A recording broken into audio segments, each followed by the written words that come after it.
बहुत समय पहले की बात है। रामलाल नाम का एक मछुआरा अपने बीवी बच्चों के साथ बिलातपुर गांव में रहता था। रामलाल बहुत ही गरीब मछुआरा था। वो रोज पकड़ी हुई मछलियाँ बाजार में बेचकर अपनी परिवार का पेट पालता था।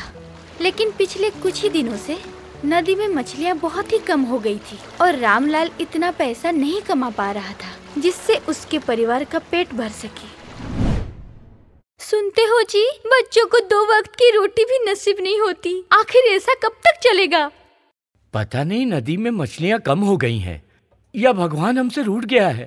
मैं कुछ नहीं जानती। मैं बच्चों को भूखा नहीं दे सकती। आप कान खोल के सुन लीजिए। अगर आज मेरे बच्चों को भरपेट खाना नहीं मिला ना तो मैं अपने मायके चली जाऊंगी और अपने बच्चों को भी साथ लेके चली जाऊंगी। नहीं रेवती, ऐसा मत करना। तो आप ही बताओ मैं क्या करूं? यहाँ रहकर अपनी बच्चों को भूखा मारूं या अपनी मायके चली जाऊं? ये बोलकर रेवती वहाँ से चली जाती है और रामलाल गहरी सोच में पड़ जाता है। हे भगवान, ये कैसी विपदा आन पड़ी है। आखिर कैसा कठिन इम्तिहान ले रहे हैं। आप ही कुछ सहायता कीजिए प्रभु। मैं अपने बीवी बच्चों के बिना नहीं जी सकूंगा। और अगले दिन रामलाल मछली पकड़ने के लिए जाल लेकर नदी की तरफ चल पड़ता है। रास्ते में कुछ मछुआरे उसे वापस आते हुए मिलते हैं। भाइयों, आप लोग वापस क्यों आ रहे हो? नदी से मछली गायब हो गई है, ऐसा लगता है। हम लोग कब से जाल डालकर बैठे थे मगर एक भी मछली हाथ नहीं लगी। हे भगवान, ये क्या हो रहा है? कहाँ सोचत बड़ा रामलाल, तू भी घर वापस चल। नदी में कुछ नहीं मिलने वाला। नदी में थोड़ा दूर तक जाऊंगा तो कुछ मिलेगा क्या? तुम पागल हो गए हो क्या? नदी में दूर तक जाना मतलब मौत को बुलावा देना है। आगे नदी में भंवरें उठती है, ये बात तू भूल गया क्या? जानता हूँ, मगर मैं अपने बीवी बच्चों को भूखा मरते नहीं देख सकता। इसलिए भूखा मरने से अच्छा है मौत से मुकाबला किया जाए। मैं नदी में दूर तक मछली पकड़ने जाऊंगा। सारे मछुआरे घर के ओर चल देते हैं और रामलाल नदी के ओर आगे बढ़ता है। रामलाल अपने नाव में बैठकर नदी में मछली पकड़ने के लिए जाल फेंकता है। जाल में मछलियाँ तो नहीं फंसी मगर रामलाल एक भंवर में फंस गया। हे भगवान, मुझे बचा ले। रामलाल भंवर के चक्र में फंस गया। कुछ ही क्षणों में रामलाल भंवर में गुम हो जाता है। कुछ देर के बाद भंवर में डूबा हुआ रामलाल पाताल लोक में पहुंच जाता है। रामलाल आसपास देखता है मगर उसे कोई नजर नहीं आता। अरे, ये मैं कहाँ आ गया? ये तो कोई जादुई नगरी लगती है। अचानक उसे एक भारी आवाज सुनाई देती है। हाँ इंसान के बच्चे, ये तेरा पृथ्वी लोक नहीं है, ये नाग लोक है और मैं यहाँ का राजा हूँ। मैं अच्छी तरह जानता हूँ कि तू यहाँ मेरी मणि चुराने आया है। नहीं नागराज, मैं तो मछली पकड़ने आया था मगर भंवर में डूबने की वजह से मैं यहाँ आ गया। झूठ, तू झूठ बोल रहा है मानव। भंवर की वजह से नदी में दूर तक कोई मछुआरा मछली पकड़ने नहीं आता है। मेरे बीवी बच्चों ने कई दिनों से पेट भर के खाना नहीं खाया है, इसलिए जान हथेली पे लेके मैं दूर तक मछली पकड़ने आया था। मेरा विश्वास करो, मैं सच बोल रहा हूँ। तू सच बोल रहा है या झूठ, इसका पता अभी चल जाएगा। नागलोक में एक जादुई आईना है, उसके सामने आते ही दूध का दूध और पानी का पानी हो जाता है। मैं आईने के सामने आने को तैयार हूँ। फिर दोनों आईने के सामने खड़े हो जाते हैं। हर हर महादेव। हे आईना देव, कृपया ये बताइए कि ये मानव यहाँ मछली पकड़ने आया था या हमारी मणि चुराने? अगर ये यहाँ हमारी मणि चुराने आया है तो हम अभी इसका राम नाम सत्य कर देते हैं। नागराज की जय हो। महाराज ये सच बोल रहा है। अपनी परिवार की भूख मिटाने के लिए अपनी जान जोखिम में डालकर रामलाल यहाँ मछली पकड़ने आया है। मैंने कहा था ना नागराज, मैं सच बोल रहा हूँ। तुम्हारी सच्चाई से खुश होकर मैं तुम्हें कुछ देना चाहता हूँ। खुल जा सिम सिम।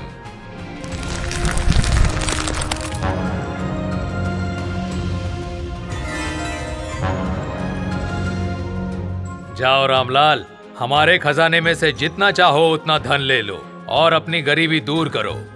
शुक्रिया नागराज।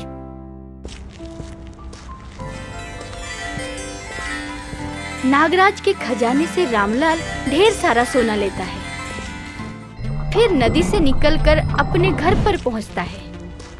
देखो रेवती, मैं तुम्हारे लिए क्या लाया हूँ।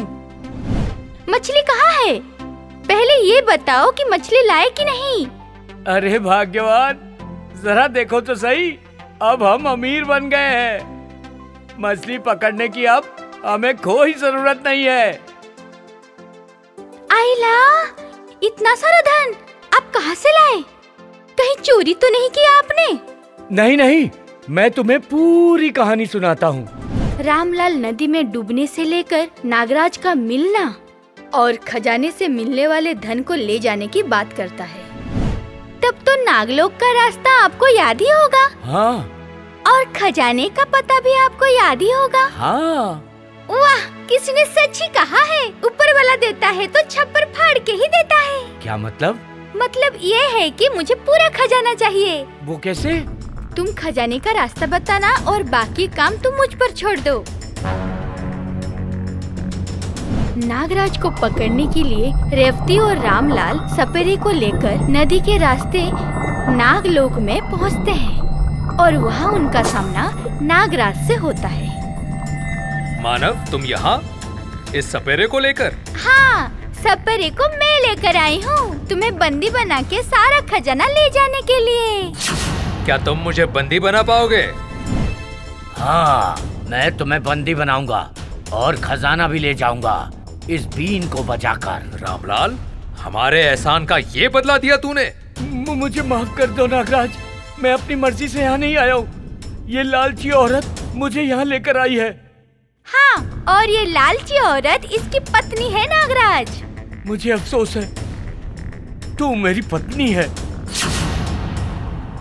नागराज, मुझे खजाना वजाना नहीं चाहिए, मैं इन्हें लेके यहाँ आया हूँ। आप मुझे जो सजा दीजिए।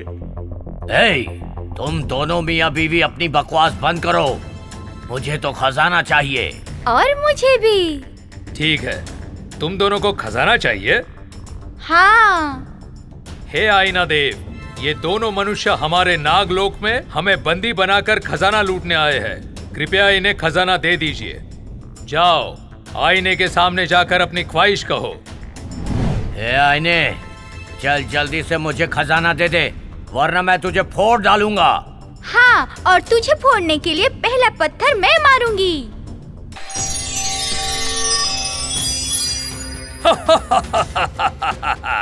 हे मूर्ख मनुष्यों, तुम नागराज को बंदी बनाने आए हो, लेकिन अब तुम हमारे बंदी हो। अरे, हम तो आईने में कैद हो गए, हमें बाहर निकालो। मैं कहता हूँ हमें बाहर निकालो।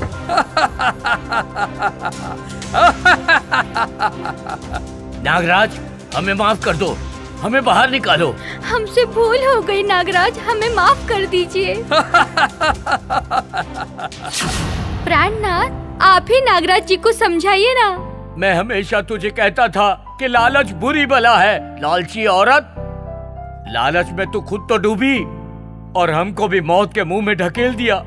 नहीं रामलाल, तुम लालची नहीं हो, इसलिए मैं तुम्हें आजाद करता हूँ। तुम जा सकते हो। मुझे भी आजाद कर दो नागराज, हम सपेरे लोग तो नागराज की पूजा करते हैं, हमें माफ कर दीजिए, हमसे भूल हो गई है।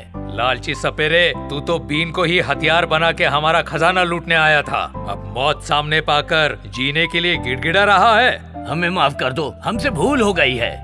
हमसे भूल हो गई नागराज, हमें माफ कर दीजिए। रामलाल, जाओ और खजाने से जितना चाहो उतना धन ले जाओ।